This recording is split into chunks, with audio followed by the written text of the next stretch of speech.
கண்ணியத்துக்குரியவர்கள், இந்த ரமதான் வருகிறது. ரமதானில் தௌபா செய்யலாம், ரமதானில் பாவ மன்னிப்பை தேடலாம், ரமதானில் தொழுகலாம், ரமதானில் குர்ஆனை ஓதலாம், ரமதானில் அல்லாஹ்விடத்தில் நெருங்கலாம் என்று எண்ணி ரமதானை நோக்கி எதிர்பார்ப்பவர்கள் அல்லாஹ்வை அஞ்சிக் கொள்ளட்டும். ரமதான் எம்மை அடையும் என்பதற்கு எமக்கு எந்த உத்தரவாதமும் கிடையாது. நாம் எழுதி வைத்த சொத்தல்ல அது.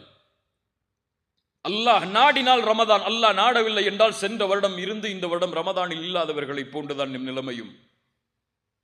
தௌபா செய்வதற்கு ரமதான் தேவையில்லை, தௌபா செய்வதற்கு இந்த நொடிதான் தேவை.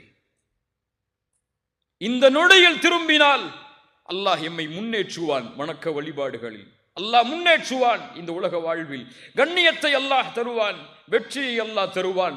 செல்லும் இடமெல்லாம் வாழ்வில் அவனுக்கு கஷ்டங்களும் சிரமமும் இருந்தாலும் அவனுடைய வாழ்வை அல்லாஹ் மகிழ்ச்சி படுத்துவான். எப்போது பாவங்களில் தொடர்கிறானோ,